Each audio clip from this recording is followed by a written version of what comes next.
नमस्कार, हिंगणा वार्ता न्यूज चॅनलमध्ये सर्व दर्शकांचं स्वागत आहे। आज आम्ही नागपूर जिल्ह्यातील हिंगणा तालुक्यांतर्गत ग्रामपंचायत इसासनी येथील सरपंच माननीय श्री अरविंदजी ढोणेजी यांच्याकडे आलेलो आहोत। यांच्याकडनं जाणून घेऊ की यावर्षी म्हणजे 2026-27 हा उन्हाळ्याचा दिवस चालू आहे। आता मे महिना सुरू आहे आणि मे महिन्यात अगदी अतिशय जास्त उष्णता आहे आणि या गावामध्ये नेहमी दरवर्षीप्रमाणे पाणी टंचाई होत असतं। जाणून घेऊ की पाणी टंचाई आहे आणि पाणी टंचाई असताना त्यांच्या ग्रामपंचायतच्या वतीनं काय उपाययोजना आहे, तर त्यांच्याकडनं आपण जाणून घेऊया। सर्वप्रथम आपण यांच्याकडनं जाणून घेऊ। सरपंच अरविंद ढोणेजी, सर नाव काय आपलं?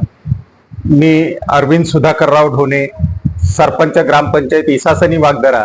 हो, आपण या ठिकाणी इसासनी ही फार मोठी लोकसंख्येनं आणि क्षेत्रफळानं खूप मोठा एरिया आहे आणि 2011ची जी लोकसंख्या आहे ते रेकॉर्डवर जरी 13,807 असली तरी पण आज आपण 2026 मध्ये जर लोकसंख्या फेस करतो आहे तर ती आहे 40,000च्या वर। आणि हा भाग नागपूर जिल्ह्यात सगळ्यात उंचावर असलेला भाग आहे आणि इथे अतिक्रमणित वस्ती आहे, काही लेआउटचा भाग आहे आणि गोटाळ भूभाग असल्यामुळे इथे पाण्याची किल्लत ही खूप वर्षापासून आहे आणि वाढती लोकसंख्या पाहता काही याआधी उपाययोजना करण्यात आल्या। त्यामध्ये मागील जिल्हा परिषद सदस्य सुधाकरराव ढोणे यांनी प्रयत्न करून 9PH ची जिल्हा परिषद मार्फत पाणी पुरवठा योजना या ठिकाणी आणली आणि नंतर राष्ट्रीय पेयजल योजना सुद्धा या ठिकाणी अजूनही त्या योजनेचं काम सुरू आहे। परंतु आपण दरवर्षी या ठिकाणी पाण्याची खूप मोठी या ठिकाणी लोकांना दुरून दुरून पाणी आणावं लागतं आणि त्यामुळं ग्रामपंचायत सुद्धा दरवर्षीप्रमाणे यावर्षी पण टँकर सुरू केले आणि मागे आपण जर बघितलं असेल तर एक NDTV चॅनल हे जे काही त्यांनी न्यूज छापली त्यांनी म्हणजे एकदम खोटी न्यूज प्रसारित केली असं मी त्या ठिकाणी म्हणेन। कारण त्यांनी आमच्याकडून माहिती घेतली नाही, कोणीतरी त्यांना सांगितलं आणि तेच त्यांनी छापलं किंवा दाखवलं असा प्रकार या ठिकाणी केला। परंतु आपण याही वर्षी सुद्धा सर्व वार्डमध्ये टँकर व्यवस्था सुरू केली आहे आणि त्यामार्फत हे 2 महिने आपण या समस्यावर मात करण्याचा प्रयत्न या ठिकाणी करत आहे। किती टँकर सुरू आहे सर? आता आपले जवळपास 6 टँकर सुरू आहे प्रत्येक वार्डाला। म्हणजे जसं 6 टँकर हे जसं आज या वार्डात आहे तर उद्या दुसऱ्या वार्डात असं नियमित जे पॉइंट लावले आहेत। ज्या वार्डात विहिरी आहे त्या ठिकाणी विहिरीत पाणी देण्याचं काम करते, जिथे विहिरी नाही आहे त्या ठिकाणी आपण ड्रम जमा करून त्या ठिकाणी पाणी पुरवठा टँकरद्वारे करत आहे। बरोबर। आणि यामध्ये एक शासनाचा जिल्हा परिषद स्तरावरून सुद्धा टँकर आम्हाला उपलब्ध झाला आहे। टँकरची फेऱ्या किती आहे? टँकरच्या फेऱ्या एकूण जर बघितल्या आपण तर एक टँकर 5 ते 6 फेऱ्या मारतो, 5 ते 6 फेऱ्या। बरं बरं बरं। तर असं त्या टँकरचा पाणी पुरवठा होता तर लोक त्याच्या समाधानी आहेत का? आता कसं आहे, ही टँकरची प्रक्रिया म्हणजे समस्यावर आपण मात करण्यासाठी आपला तो काहीतरी प्रयत्न असतो, परंतु पूर्ण या ठिकाणी आपण त्या टँकरनं लोकांचं समाधान करू शकत नाही। त्यांना 1 दिवस आड 2 दिवस आड 2 ड्रम पाणी या हिशोबाने आपण पुरवत असतो। आपल्याकडे राष्ट्रीय पेयजल योजनेचं काम हे सुरू आहे। या योजनेचं काम 70 ते 80% पूर्णत्वास आलं आहे आणि आता काही म्हणजे दिवसात ते पूर्ण होईलच।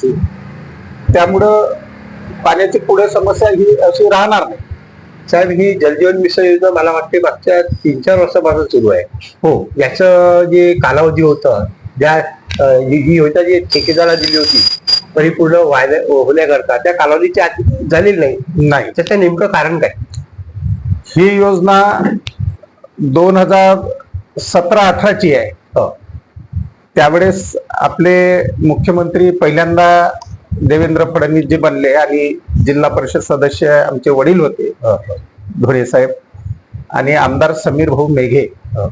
आणि त्या काळात ही योजना आपली मंजूर झाली आणि या योजनेचं काम हे बरेच दिवसापासून सुरू असून आज 70 ते 80% काम या ठिकाणी पूर्ण झालेलं आहे. आमचं आता लोकांना आम्ही मागे दौंडी सुद्धा दिली आहे, कारण नळ कनेक्शन जोडणीचं काम आपण आता काही दिवसातच सुरू करतोय. बरं. जिल्हा परिषद कडून त्या नळ जोडणीच्या कामाचं एजन्सी हायर केली आहे. ती एजन्सी आपल्याला काम या ठिकाणी जोडणीचं करून देईल. 6 ते 7 हजार कनेक्शन त्यांना जोडायचे आहे. परंतु पहिल्या टप्प्यामध्ये आपण कमीत कमी सुरुवात केली पाहिजे म्हणून सर्व सदस्यांची आणि डिपार्टमेंटची भेट एक मीटिंग लावून आपण तो निर्णय त्या ठिकाणी केला आहे आणि 5,000 रुपयाचं डिमांड आपण नवीन योजनेत नळ कनेक्शनचं ठेवलं आहे. आपण त्यामध्ये त्यांना मीटर सुद्धा देणार आहे. कारण मीटर देण्याशिवाय या ठिकाणी पाण्याचं म्हणजे देणं कठीण होईल. त्यामुळे आपण हे योजनेचं काम पूर्ण झाल्यास कनेक्शन करून देऊ. बरोबर. आणखी सर, इथे जे आता हल्ली जे प्रश्न आहेत, काही बातम्या प्रसार झाल्या आहेत, म्हणजे प्रकाशित झाल्या आहेत, काही चॅनल्स मध्ये आले आहेत, की बातम्याची जी सचोटी आहे ती सचोटी म्हणजे तुम्हाला वाटते काही नागरिकांनी पण प्रतिक्रिया दिली, त्याच्यात काय तथ्य काय सर? या ज्या बातम्या काही युट्यूब चॅनलच्या माध्यमातून प्रसारित होतात, ह्या बातम्या म्हणजे काही पत्रकार स्वतःला म्हणजे असे समजतात की ते पत्रकार आहेत, परंतु त्यांच्याकडे ना काही आयडिया आहे. युट्यूबवर काहीतरी कुठेतरी बघतात आणि ते सोशल मीडिया प्रकारे वापर सोशल मीडिया प्रकारे आहे. ते सोशल मीडिया अधिकृत नाहीये. ते आम्हाला दाखवतात या ठिकाणी कचरा आहे. आता मला सांगा, त्यांची ही बातमी मला आवडली म्हणून आपण त्या ठिकाणी कचरा सुद्धा फेकला. 23 ट्रक कचरा आपण जेसीपी आणि ट्रक लावून फेकला. परंतु तो कचरा काय मी 2 वर्षाचा सरपंच आता झालो तर तेव्हाचा नव्हता. परंतु आपण त्यांचं काम म्हणजे बातमीवर, सोशल मीडियाच्या सुद्धा बातमीवर काम केलंय. आम्ही काही ठिकाणी आपले कार्यक्रम घेत असतो. काही वार्डात जसं वार्ड मेंबर, गावकरी पुढाकार घेऊन साफसफाई अभियान राबवतात. आपण हे काम केल्यानंतर युट्यूब, सोशल मीडियावाले आम्हाला दुसरीकडलं दाखवतात, पण केलेल्या कामाचं कधी आभार मानत नाही. म्हणजे असं ज्या एरियाचा जे एरियाचा ते दाखवत नाही, ते दुसऱ्या एरियाचा कचरा दाखवतात. तर ते हेतू परस्पर त्यांचा असा विषय दिसतोय. बरोबर. सर, याच्यामध्ये आणखी मला एक विचारायचं होतं, आपल्या परिसरामध्ये वाढता अतिक्रमणचा भाग भरपूर आहे. जसे आपण म्हणाले की 2011च्या जनसंख्येनुसार आपली लोकसंख्या कमी आहे, पण आता हल्लीची लोकसंख्या 40,000 आहे. याच्यामध्ये जे 40,000 लोकसंख्या वाढलेली आहे आणि शासकीय जागा जे वळकावलं चालू आहे, अतिक्रमण वाढत आहे, त्याच्यामध्ये रोकथाम करण्याकरता तुमच्याकडनं काय प्रयत्न सुरू आहेत? आमची मीटिंग तहसीलदार साहेबांसोबत सुद्धा केली या विषयावर आणि स्पष्ट केलं. कारण जोपर्यंत मी तर सरपंच आहे, आम्ही नोटीस देतो. नोटीस देऊन हे जे काही टोळ्या सक्रिय आहे ते जुमानत नाही. हे दारू गांजा पिऊन नशे टाईट असतात आणि आम्ही जेव्हा समजा नोटीस द्यायला जाऊ तर ते आम्हाला शिवीगाळ करतात. असे प्रकार या ठिकाणी बरेच ठिकाणी आम्ही नोटीस देऊनही हे यांच्यावर आळा बसत नाहीये. म्हणून आम्ही तहसीलदार साहेबांसोबत सुद्धा मीटिंग केली आणि त्यांना स्पष्ट भाषेत मी सांगितलं की आम्ही या टपोरी गँग ज्या असतात यांचा चाकू सरपंच काही आपल्या पोटात घेणार नाही, कारण नोटीसला हे लोक जुमानत नाही. आणि म्हणून कार्यक्रम हा जो आहे याच्यावर आळा बसवण्याचा हा वरून झाला पाहिजे. कारण तहसीलदार जर आले तर त्यांच्यासोबत सारे डिपार्टमेंट येतात. मंडळ अधिकारी असो, PI असो, MIDC किंवा आमचं ग्रामपंचायत असो, पटवारी असो, सर्व त्यांच्या सोबत येतात. म्हणून त्यांना माझी विनंती होती की बा आपण वरून कारवाई केली पाहिजे. सर, याच्या पहिले तत्कालीन जे आपले तहसीलदार होते माननीय प्रताप वाघमारे साहेब, आणि त्यांनी एक अतिक्रमणाबद्दल एक धोरण केलं होतं. शासनाला आपण त्यांना अवगत केलं होतं, मुख्य सचिवांना, महाराष्ट्राचे जे मुख्य सचिव आहे, की गायरान जमीन आहे आणि काही शासकीय जमीन आहे त्याच्यावर संयुक्तिक कारवाई करणे अपेक्षित आहे.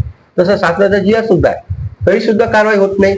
कारण इथे कसं असतं की सर, वन विभागवाल्याकडे विचारणा केली तर ते आमच्या हद्दीत येत नाही, आणि तहसील कार्यालयाकडे सांगितलं ते म्हणते आमच्या हद्दीत नाही, आणि ग्रामपंचायत म्हणते जोपर्यंत म्हणजे तहसीलदार साहेब पुढाकार घेणार नाही तोपर्यंत आमचा पुढाकार म्हणजे होऊ शकत नाही. तर याच्यामध्ये कॉन्ट्रडिक्शन होतंय, एकोपा होत नाहीये, त्याच्यामुळे अतिक्रमण वाढत आहे. यामध्ये संयुक्त कारवाई झाली पाहिजे कारवाई, आणि संयुक्त कारवाईतूनच याच्यावर आळा बसेल असं मला वाटते. आपण सर्व डिपार्टमेंटला विनंती केली की बा आपण तहसीलदार आहे, आपण जर सोबत आले तर सारे डिपार्टमेंट, ग्रामपंचायत म्हणून आम्ही सुद्धा सोबत राहू. आणि यावर संयुक्तरित्याच कारवाई अपेक्षित केली पाहिजे, अपेक्षित आहे. साहेब, आणखी एक शेवटचा प्रश्न. आपल्या मते आता जनतेला काय संदेश द्याल, जे पाणी टंचाई होत आहे ते अपव्यय होऊ नये आणि व्यवस्थित त्याचा वापर व्हावा, याच्याबद्दल काय तुम्ही सांगाल? शासनी वागदऱ्याच्या जनतेला मी आपल्या माध्यमातून, आपल्या भागात पाणी टंचाई असल्या कारणाने पाण्याचा योग्य वापर केला पाहिजे. कारण हे वेळ जे आहे, या वेळेत विहिरी सुद्धा आटतात. ज्या ठिकाणी आमचे टँकर पाणी आणण्यासाठी जाते तिथं विहिरीची लेवल पण खोल जाते. आणि सर्वात जास्त विनंती तर माझी राहील की हे जे बांधकाम करत आहे हे काम आपण या परिस्थितीमध्ये थांबवले पाहिजे आणि पाण्याचा योग्य वापर केला पाहिजे, जेणेकरून आपल्याला म्हणजे कमी पाण्यातही आपलं व्यवस्थापन व्यवस्थित करता येईल. बरोबर, ठीक आहे. हे होते आमच्या सोबत सरपंच श्री अरविंदजी ढोणे साहेब. यांनी आपल्याला सांगितले की पाणी टंचाईची उपाययोजना कशा प्रकारे त्यांच्याकडून सुरू आहे. त्यांनी 6 टँकर चालू केलेले आहेत. 6 टँकरचे जितक्या फेऱ्या हव्या आहेत नागरिकांना ते फेऱ्या पुरविल्या जात आहे, आणि कुठेही पाण्याची कमतरता नाही. शासनचं जलजीवन योजना जी आहे ती प्रगतीपथावर आहे. काही तांत्रिक कारणामुळे, काही शासकीय अडचणीमुळे ते प्रलंबित आहे, तरी सुद्धा त्यांचे प्रयत्न ग्रामपंचायतच्या वतीनं वेळोवेळी सुरू आहे. त्यांनी आणखी काही सांगितलं की इथे जे वाढतं अतिक्रमण आहे त्याच्यावर संयुक्तिक कारवाई अपेक्षित आहे. कारण इथे जे आहे सगळं तहसीलदार, आपलं वन विभाग आणि बाकीची जी व्यवस्था आहे ते एक फक्त ग्रामपंचायतला धारेवर धरण्याचं काम सुरू आहे की अतिक्रमण त्यांनीच काढावा. ते म्हणते माझं काम नाही, तो म्हणते माझं काम नाही, तो म्हणते माझं काम नाही. अशामुळे ती कारवाई होत नसल्यानं आणखी लोकसंख्या जे वाढत आहे, अतोनात लोकसंख्या वाढलेली आहे. जनगणना 2011च्या हिशोबाने जनसंख्या अगदी कमी दाखवतोय, आणि आता जनसंख्या ते सांगतात आहे की 40,000 आहे. त्याच्यामुळे खरोखर पाणी पुरवठा कसं होऊ शकेल हा एक प्रश्न त्यांच्या समोर आहे. त्यांच्याकडे जे उपाययोजना शासनाच्या वतीनं ते परिपूर्ण व्यवस्थित आपली व्यवस्थितरित्या ते सुरू केलेले आहे त्यांनी, आणि इथली कुठलीही टंचाई नाही असं त्यांच्या स्पष्ट त्यांनी आपल्याला यावेळी सांगितलंय. Thank you very much. आमच्या सोबत आहे कॅमेरामॅन योगेश सावरकर आणि पीटर लकडा. आणि हा चॅनल हिंगणावरचा जास्तीत जास्त लोकांनी बघावं आणि त्यांनी या चॅनलला सबस्क्राईब करावं इतकं मी यावेळी सांगतो. धन्यवाद. थँक्यू.